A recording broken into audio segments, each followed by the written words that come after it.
नमस्कार। दोपहर समाचार में आपका स्वागत है।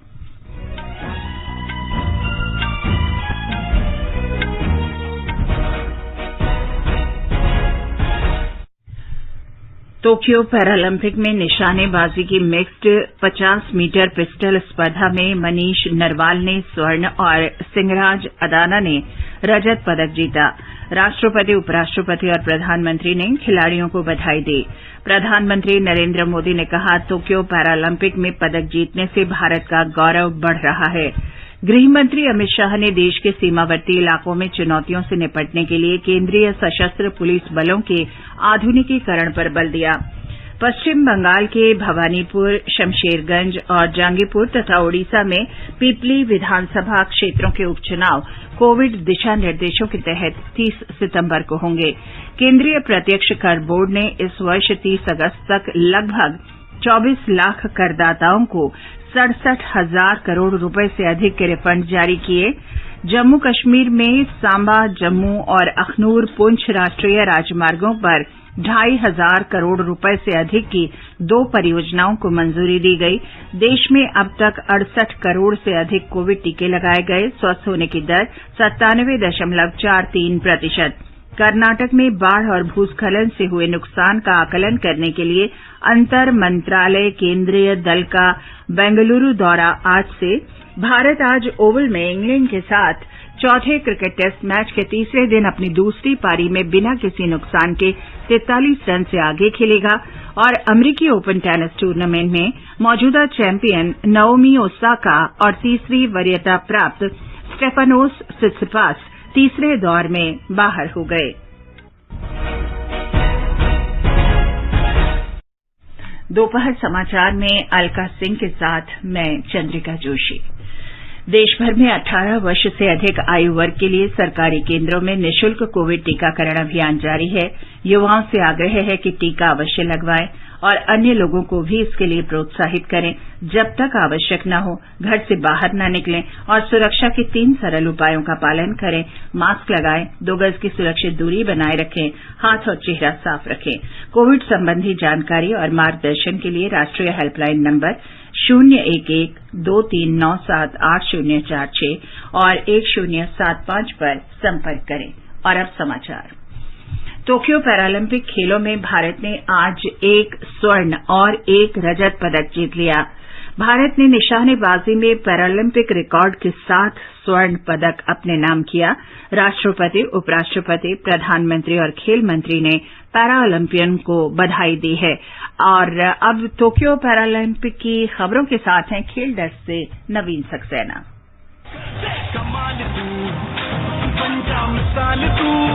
टोक्यो पैरालंपिक खेलों में भारत ने आज इतिहास रचते हुए 1 स्वर्ण और 1 रजत पदक अपने नाम किया। भारतीय निशानेबाज मनीष नरवाल ने पुरुषों की 50 मीटर पिस्टल SH1 स्पर्धा के फाइनल में स्वर्ण पदक जीता, जबकि इसी स्पर्धा में सिंगराज रजत पदक जीतने में सफल रहे। बैडमिंटन में पुरुष सिंगल्स की SL4 स्पर्धा में सुहास यथिराज और SL3 स्पर्धा में प्रमोद भगत, जबकि SH6 स्पर्धा में कृष्णा नागर ने फाइनल में पहुंचकर भारत के लिए पदक पक्के कर लिए हैं।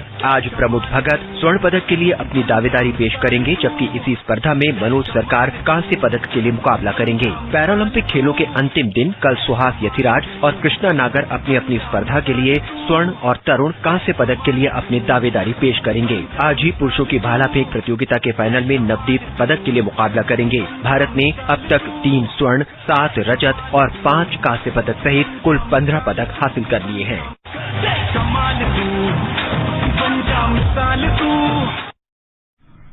राष्ट्रपति रामनाथ कोविंद ने एक ट्वीट में कहा कि मनीष नरवाल ने पैरालंपिक में शूटिंग में स्वर्ण पदक प्राप्त कर राष्ट्रीय ध्वज का गौरव बढ़ाया है। उपराष्ट्रपति एम वेंकैया नायडू ने कहा कि टोक्यो पैरालंपिक में भारतीय खिलाड़ी राष्ट्र का सम्मान बढ़ा रहे हैं।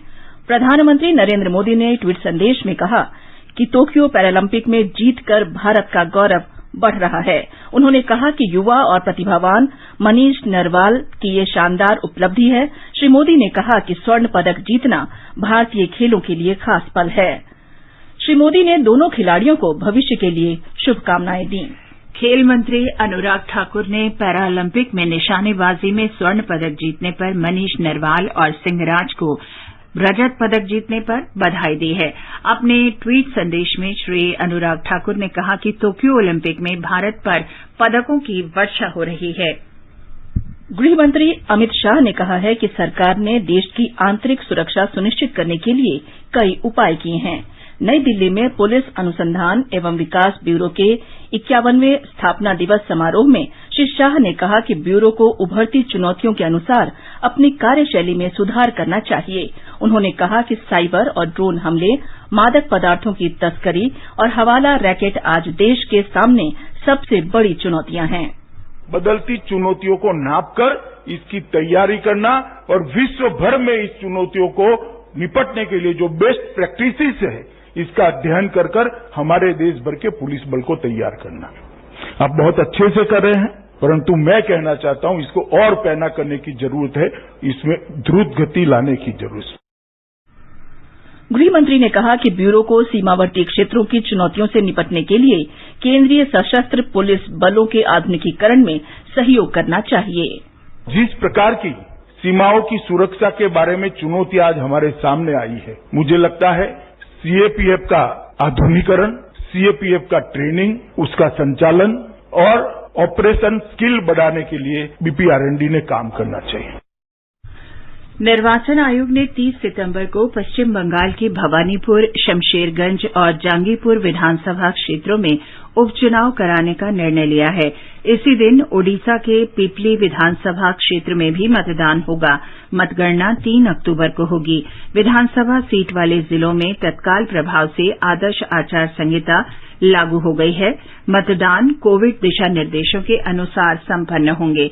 निर्वाचन आयोग ने सभी मतदान केंद्रों पर इलेक्ट्रॉनिक वोटिंग मशीन और वीवीपैट का उपयोग करने का निर्णय किया है।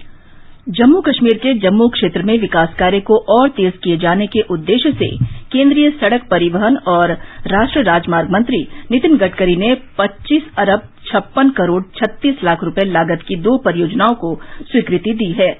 ये परियोजनाएं सांबा, जम्मू और अखनूर पुंछ राष्ट्रीय राजमार्ग से संबंधित हैं।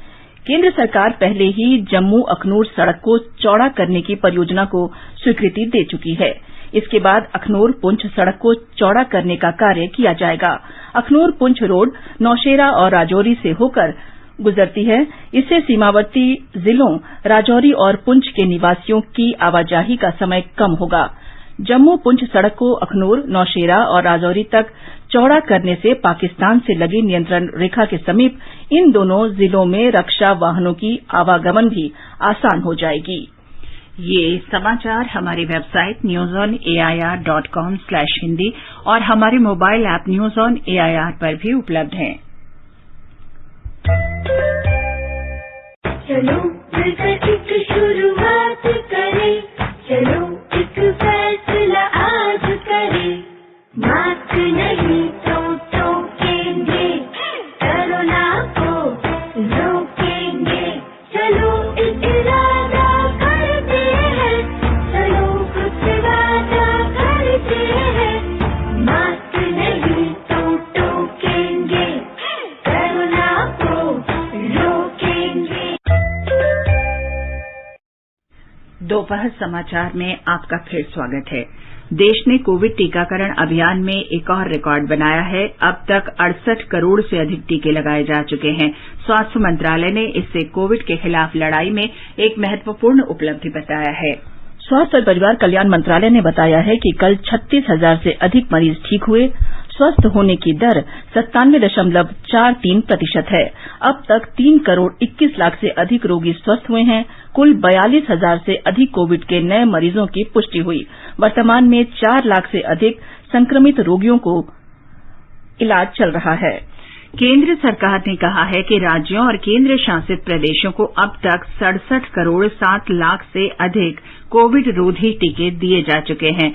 स्वास्थ्य मंत्रालय ने बताया कि इस समय 4 करोड़ 49 लाख से अधिक टीके राज्यों, केंद्र शासित प्रदेशों और निजी अस्पतालों के पास उपलब्ध हैं। मंत्रालय ने कहा कि 85 लाख से अधिक टीके भेजे जाने की प्रक्रिया में हैं। मध्य प्रदेश के मुख्यमंत्री शिवराज सिंह चौहान ने राज्य में कोरोना संक्रमण का प्रसार रोकने के लिए किए जा रहे उपायों की समीक्षा की है। उन्होंने कहा कि राज्य सरकार मेडिकल ऑक्सीजन और आवश्यक दवाएं उपलब्ध कराने के समुचित उपाय कर रही है। एक रिपोर्ट। मुख्यमंत्री ने बताया कि वर्तमान में सामान्य टीकाकरण सत्र में लगभग 6 लाख टीके की खुराक प्रतिदिन दी जा रही है। मुख्यमंत्री ने निर्देश दिए कि अक्टूबर माह तक सभी जिलों में सीटी स्कैन की व्यवस्था उपलब्ध करा दी जाए। स्वास्थ्य विभाग के संस्थानों में बच्चों के इलाज के लिए 320 नए आईसीयू बेड और 992 नए ऑक्सीजन बेड की व्यवस्था की जा रही है। इस बीच राज्य ने कल 18 कोविड मामले दर्ज किए, वहीं कोविड पॉजिटिविटी दर 0.02% है। पूजा पी वर्धन, आकाशवाणी समाचार, भोपाल। महाराष्ट्र में 5 नवंबर से नाटकों का मंचन और अन्य सांस्कृतिक कार्यक्रम फिर से शुरू हो जाएंगे। एक रिपोर्ट। महाराष्ट्र के मुख्यमंत्री उद्धव ठाकरे ने राज्य में नाट्यगृह और सांस्कृतिक कार्यक्रम 5 नवंबर से सैद्धांतिक रूप से शुरू करने के लिए मंजूरी दी है। मराठी नाट्य क्षेत्र से संबंधित गणमान्य व्यक्ति तथा निर्माताओं के प्रतिनिधिमंडल ने कल मुंबई में मुख्यमंत्री के साथ हुई बैठक में ये मांग की। उन्होंने ये मांग सैद्धांतिक रूप से मंजूर की और ये भी साफ किया कि राज्य में ऑक्सीजन की मांग 700 मीट्रिक टन से ऊपर होने की स्थिति में फिर से लॉकडाउन किया जाएगा। एक अन्य बैठक में उप मुख्यमंत्री अजित पवार ने कहा कि आने वाले गणपति उत्सव के दौरान कड़े प्रतिबंध लागू करने का सरकार का विचार नहीं है, लेकिन इसके लिए लोगों को कोरोना प्रतिबंधक नियमों का पालन करना अनिवार्य है और उत्सव के दौरान अगर नियमों का उल्लंघन हुआ तो दूसरे ही दिन कड़े प्रतिबंध जारी किए जाएंगे। माधुरी पांगे के साथ शैलेश पाटिल, आकाशवाणी समाचार, मुंबई। कोविड संबंधी राष्ट्रीय हेल्पलाइन नंबर हमारी वेबसाइट newsonair.gov.in पर उपलब्ध है।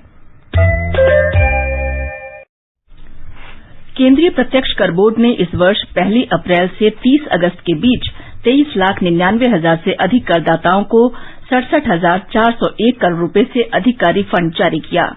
आयकर विभाग ने एक ट्वीट में कहा कि 22,61,000 से अधिक मामलों में 16,373 करोड़ रुपए का आयकर रिफंड जारी किया गया। 1,37,000 से अधिक मामलों में 51,029 करोड़ रुपए का निगमित कर रिफंड भी जारी किया गया। विभिन्न मंत्रालयों का एक 7 सदस्यीय दल आज बेंगलुरु पहुंच रहा है, जो पिछली जुलाई में राज्य में बाढ़ और भूस्खलन से हुए नुकसान की समीक्षा करेगा। ये दल कर्नाटक के बाढ़ प्रभावित क्षेत्रों का कल से 7 सितंबर तक दौरा करेगा। राज्य सरकार ने 5,690.52 करोड़ रुपए का नुकसान नैसर्गिक प्रकोप के कारण दिखाया है और एसडीआरएफ नियमों के तहत 765 करोड़ रुपया रिलीफ मांगा है। राज्य ने केंद्र सरकार को लिखा है कि 1,94,656 हेक्टेयर प्रदेश कृषि फसल का नुकसान हुआ है। 18,719 घर, 22,725 किलोमीटर मार्ग और 1,769 पुल पानी में बह गए हैं। मुख्यमंत्री बसवराज बोम्मई जी ने कुछ दिन पहले नई दिल्ली में केंद्रीय गृह मंत्री से मुलाकात की थी और सेंट्रल टीम को भेजने की गुजारिश की थी। कल से ये टीम सैलाब से प्रभावित प्रदेश जाएगी और नुकसान का अंदाजा करेगी। सुधींद्र, आकाशवाणी समाचार, बेंगलुरु। बिहार में भीषण बाढ़ के कारण हुए नुकसान का जायजा लेने के लिए केंद्रीय दल आगामी सोमवार को वहां जाएगा। ये दल राज्य सरकार के अनुरोध पर भेजा जा रहा है। इस बीच पटना, दरभंगा, भागलपुर, पूर्वी चंपारण और पश्चिमी चंपारण सहित राज्य के 24 जिले अब भी बाढ़ से प्रभावित हैं। 2,000 से अधिक गांवों के 30 लाख से अधिक लोग बाढ़ की चपेट में हैं। राष्ट्रीय आपदा मोचन बल और राज्य आपदा मोचन बल की 29 टीमें बचाव और राहत कार्यों में लगी हुई है। दरभंगा समस्तीपुर सेक्शन पर रेल यातायात आज 5वें दिन भी रुका हुआ है। आगे बढ़ने से पहले मुख्य समाचारों पर एक नजर। टोक्यो पैरालंपिक में निशानेबाजी की मिक्स्ड 50 मीटर पिस्टल स्पर्धा में मनीष नरवाल ने स्वर्ण और सिंहराज अदाना ने रजत पदक जीता। राष्ट्रपति, उपराष्ट्रपति और प्रधानमंत्री ने खिलाड़ियों को बधाई दी। प्रधानमंत्री नरेंद्र मोदी ने कहा, टोक्यो पैरालंपिक में पदक जीतने से भारत का गौरव बढ़ रहा है। गृहमंत्री अमित शाह ने देश के सीमावर्ती इलाकों में चुनौतियों से निपटने के लिए केंद्रीय सशस्त्र पुलिस बलों के आधुनिकीकरण पर बल दिया। पश्चिम बंगाल के भवानीपुर, शमशेरगंज और जांगीपुर में ओडिशा में पिपली विधानसभा क्षेत्र के उपचुनाव कोविड दिशा निर्देशों के तहत 30 सितंबर को होंगे। केंद्रीय प्रत्यक्ष कर बोर्ड ने इस वर्ष 30 अगस्त तक लगभग 24 लाख करदाताओं को 67,000 करोड़ रुपए से अधिक के रिफंड जारी किए। जम्मू और कश्मीर में सांबा, जम्मू और अखनूर पुंछ राष्ट्रीय राजमार्ग पर 2500 करोड़ रुपए से अधिक की 2 परियोजनाओं को मंजूरी दी गई। देश में अब तक 68 करोड़ से अधिक कोविड टीके लगाए गए। स्वस्थ होने की दर 97.43%। कर्नाटक में बाढ़ और भूस्खलन से हुए नुकसान का आकलन करने के लिए अंतर मंत्रालयी केंद्रीय दल का बेंगलुरु दौरा आज से। भारत आज ओवल में इंग्लैंड के साथ चौथे क्रिकेट टेस्ट मैच के तीसरे दिन अपनी दूसरी पारी में बिना किसी नुकसान के 47 रन से आगे खेलेगा और अमेरिकी ओपन टेनिस टूर्नामेंट में मौजूदा चैंपियन नाओमी ओसाका और तीसरी वरीयता प्राप्त स्टेफानोस सित्सिपास तीसरे दौर में बाहर हो गए हैं। अफगानिस्तान में नई सरकार के गठन के बारे में अब तक कोई सूचना नहीं है, लेकिन समाचार एजेंसियों ने काबुल से तालिबान प्रवक्ता के हवाले से खबर दी है कि संभवतः आज नए मंत्रिमंडल का गठन किया जा सकता है। एक अन्य घटनाक्रम में तुलू समाचार एजेंसी ने खबर दी है कि कल काबुल में तालिबान द्वारा जश्न मनाने के दौरान फायरिंग की घटना में 17 लोग मारे गए और 41 घायल हो गए। हालांकि अहमद मसूद के राष्ट्रीय प्रतिरोधक बल ने बताया है कि पंजशीर घाटी पर उनका नियंत्रण कायम है। अफगानिस्तान में नेशनल रेजिस्टेंस फोर्स के नेता अहमद मसूद ने कहा है कि उनके लड़ाके तालिबान के खिलाफ लड़ाई जारी रखेंगे। अहमद मसूद ने कहा कि पंजशीर के लिए संघर्ष में उनका संगठन मजबूती से लड़ रहा है और उनकी हेराती बहनें बहादुरी से न्याय की मांग कर रही हैं। ये समाचार आकाशवाणी से प्रसारित किए जा रहे हैं। ताजा समाचार जानने के लिए आप हमारे Twitter handle @AIR News Hindi को फॉलो कर सकते हैं।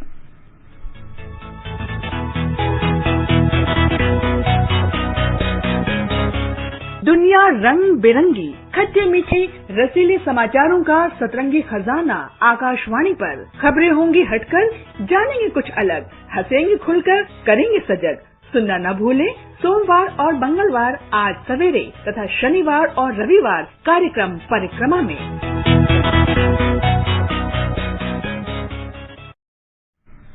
ये आकाशवाणी है।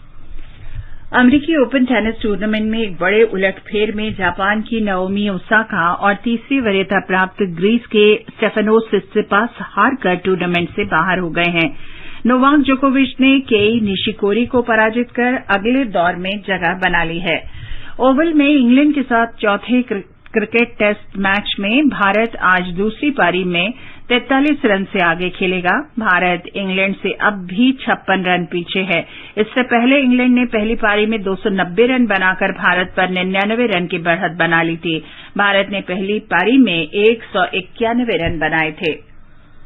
देश के 75वें स्वाधीनता दिवस समारोह के उपलक्ष्य में आजादी का अमृत महोत्सव के अंतर्गत सरकार अनेक गतिविधियों का आयोजन कर रही है।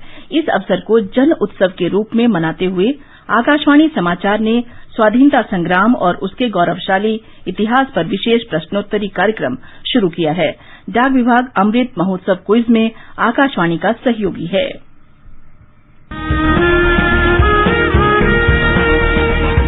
आजादी के 75 वर्षों का पर्व अमृत महोत्सव के पावन अवसर पर आकाशवाणी समाचार लेकर आया है अमृत महोत्सव क्विज। आप भी इस क्विज का हिस्सा बन सकते हैं। हमारे समाचार बुलेटिनों में पूछे गए स्वतंत्रता आंदोलन से जुड़े प्रश्नों का जवाब देकर। आपसे ये सवाल प्रत्येक सोमवार और मंगलवार को सुबह 8 बजे प्रसारित होने वाले बुलेटिन समाचार प्रभात में पूछे जाएंगे। श्रोता email Amrit Mahotsav quiz @gmail.com पर अपने जवाब भेज सकते हैं। जवाब के साथ आप अपना नाम, पता और फोन नंबर भी भेजिए ताकि विजेता बनने पर हम आपसे संपर्क कर सकें। विजेता का चुनाव ईमेल पर मिले सही जवाबों में से लकी ड्रॉ के माध्यम से होगा और इसकी घोषणा अगले दिन इसी बुलेटिन में की जाएगी। विजेता को प्रमाण पत्र के साथ एक उपहार भी दिया जाएगा। साथ ही विजेता का नाम हमारे ट्विटर हैंडल पर भी फ्लैश होगा।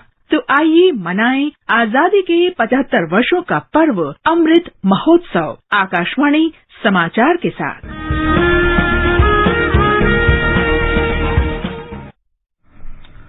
श्रोता अपने उत्तर व्हाट्सएप नंबर 8826546262 पर भी भेज सकते हैं। आजादी के अमृत महोत्सव के अंतर्गत आइए अब सुनते हैं आकाशवाणी की विशेष प्रस्तुति आजादी का सफर। आजादी का अमृत महोत्सव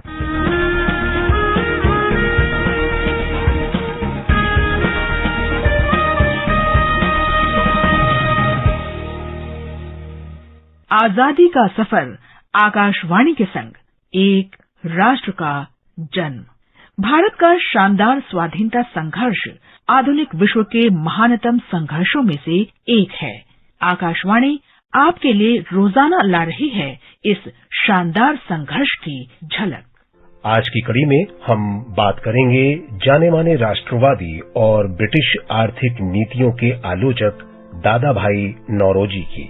भारतीय राजनीति के इस पुरोधा को प्यार से grand old man of India और अनऑफिशियल एम्बेसडर ऑफ इंडिया भी कहा जाता था।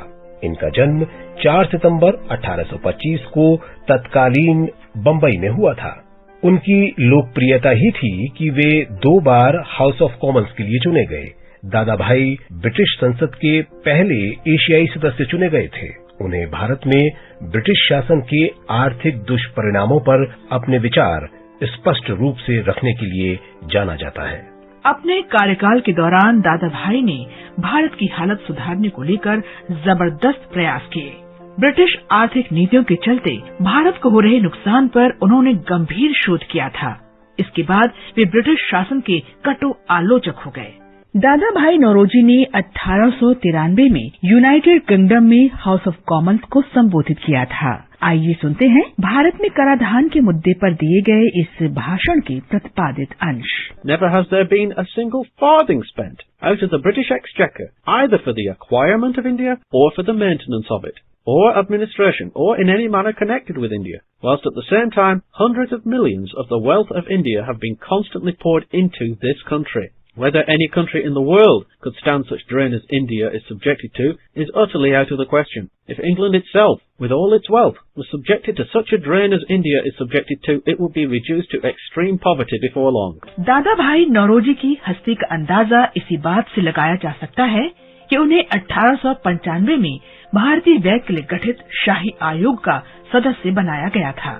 उन्होंने 1886, 1893 और 1906 के भारतीय राष्ट्रीय कांग्रेस के सालाना अधिवेशन की अध्यक्षता भी की थी।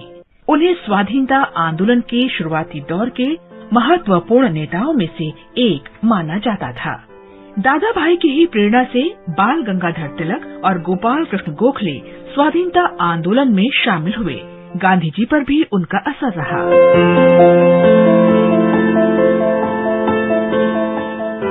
आज महान स्वाधीनता सेनानी और प्रसिद्ध विद्वान भूपेंद्र नाथ दत्त की भी जयंती है। इनका जन्म 4 सितंबर 1880 को कलकत्ता में हुआ था। भूपेंद्र नाथ दत्त विवेकानंद के भाई थे। वे ब्रह्म समाज के अनुयायी थे। युवावस्था में दत्त ब्रिटिश शासन से लड़ने के लिए बंगाल रिवोल्यूशनरी सोसाइटी में शामिल हो गए, जिसकी स्थापना 1902 में प्रमथनाथ मित्रा ने की थी। 1906 में वे बांग्ला पत्रिका जुगांतर के संपादक बने, जो बंगाल में रिवोल्यूशनरी पार्टी का मुखपत्र था। 1907 में उन्हें ब्रिटिश पुलिस ने राजद्रोह के आरोप में गिरफ्तार कर लिया। जुलाई 1908 में जेल से रिहाई के कुछ दिन बाद ही भूपेंद्र नाथ को पढ़ाई के लिए अमेरिका भेज दिया गया। वहां जाकर दत्त भारतीय स्वाधीनता के लिए काम कर रही गदर पार्टी में शामिल हो गए। प्रथम विश्व युद्ध के दौरान वे जर्मनी चले गए और क्रांतिकारी गतिविधियों में सक्रिय हो गए। 1916 में वे बर्लिन में इंडियन इंडिपेंडेंस कमेटी के सचिव बने। 1921 में भूपेंद्र नाथ दत्त मॉस्को चले गए और उसके बाद भारत लौट आए। भूपेंद्र नाथ ने कामकाजी वर्ग को उचित सम्मान दिलाने के लिए अथक प्रयास किए। वे लेखक भी थे। भारतीय संस्कृति और समाज पर उन्होंने अनेक पुस्तकें लिखी। उन्होंने अपने बड़े भाई पर स्वामी विवेकानंद पैट्रियट प्रोफेट पुस्तक भी लिखी।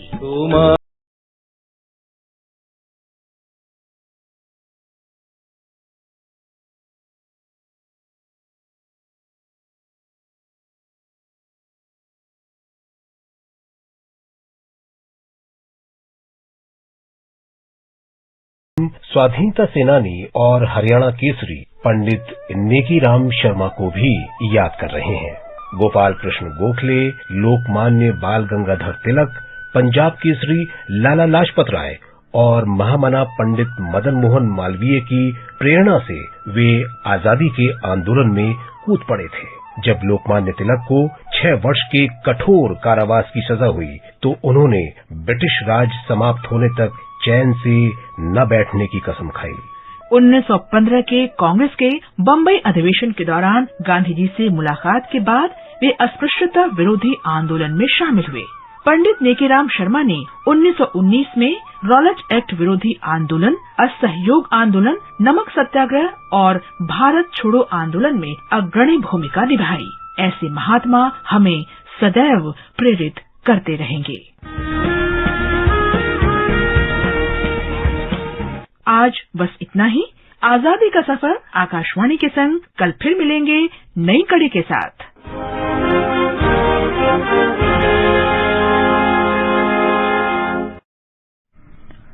अब एक नजर आज के मौसम पर। दिल्ली, मुंबई, चेन्नई और कोलकाता में बादल छाए रहेंगे, जबकि कोलकाता में गरज के साथ छींटे पड़ने का अनुमान है। जम्मू, श्रीनगर, गिलगित, लेह और मुजफ्फराबाद में आसमान साफ रहेगा। लेह में 9 डिग्री सेल्सियस से 23 डिग्री सेल्सियस के बीच रहेगा।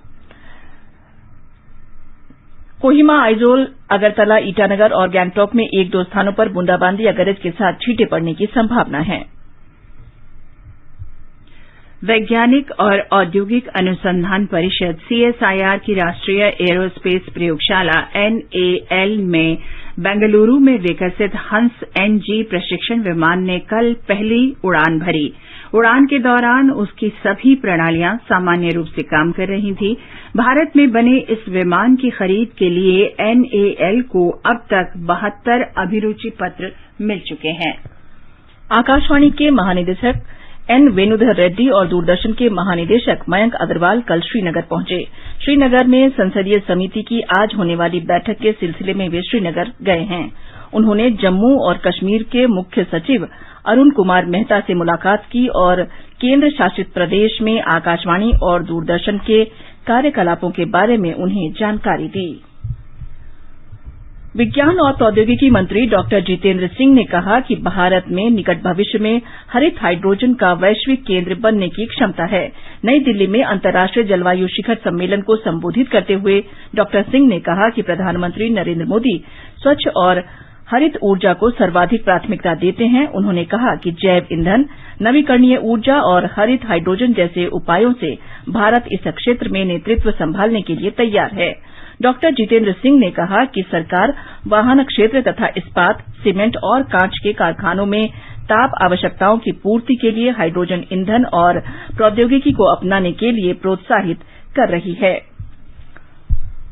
भारतीय जनता पार्टी के अध्यक्ष जगत प्रकाश नड्डा ने कहा कि उनकी पार्टी समाज के प्रत्येक वर्ग और विशेषकर पिछड़े वर्ग के लोगों को सामाजिक और आर्थिक कल्याण की सभी योजनाओं का लाभ पहुंचाने के लिए वचनबद्ध है। उन्होंने एक वक्तव्य में कहा कि नरेंद्र मोदी सरकार की प्रत्येक योजना गांवों, गरीबों, दलितों, वंचितों, पीड़ितों, युवाओं और महिलाओं को ध्यान में रखकर चलाई जा रही है। श्री नड्डा ने ये भी बताया कि सरकार ने लोगों के आर्थिक उत्थान की कई नीतियों और कार्यक्रमों की घोषणा की है, जिनसे समाज के सभी वर्गों को लाभ पहुंचेगा। और अंत में मुख्य समाचार एक बार फिर। टोक्यो पैरालंपिक में निशानेबाजी की मिक्स्ड 50 मीटर पिस्टल स्पर्धा में मनीष नरवाल ने स्वर्ण और सिंहराज ने रजत पदक जीता। राष्ट्रपति, उपराष्ट्रपति और प्रधानमंत्री ने खिलाड़ियों को बधाई दी है। प्रधानमंत्री नरेंद्र मोदी ने कहा, टोक्यो पैरालंपिक में पदक जीतने से भारत का गौरव बढ़ रहा है। गृह मंत्री अमित शाह ने देश के सीमावर्ती इलाकों में चुनौतियों से निपटने के लिए केंद्रीय सशस्त्र पुलिस बलों के आधुनिकीकरण पर बल दिया। पश्चिम बंगाल के भवानीपुर, शमशेरगंज और जांगीपुर तथा ओडिशा में पिपली विधानसभा क्षेत्रों के उपचुनाव कोविड दिशा निर्देशों के तहत 30 सितंबर को होंगे। केंद्रीय प्रत्यक्ष कर बोर्ड ने इस वर्ष 30 अगस्त तक लगभग 24 लाख करदाताओं को 67,000 करोड़ रुपए से अधिक के रिफंड जारी किए। जम्मू कश्मीर में सांबा और जम्मू और तथा अखनूर पुंछ राष्ट्रीय राजमार्गों पर 2,500 करोड़ रुपए से अधिक की 2 परियोजनाओं को मंजूरी दी। देश में अब तक 68 करोड़ से अधिक कोविड टीके लगाए गए। स्वस्थ होने की दर 97.43%। कर्नाटक में बाढ़ और भूस्खलन से हुए नुकसान का आकलन करने के लिए अंतर मंत्रालय केंद्रीय दल बेंगलुरु दौरा आज से कर रहा है। भारत आज ओवल में इंग्लैंड के साथ चौथे क्रिकेट टेस्ट मैच के तीसरे दिन अपनी दूसरी पारी में बिना किसी नुकसान के 43 रन से आगे खेलेगा। इसके साथ ही ये समाचार बुलेटिन समाप्त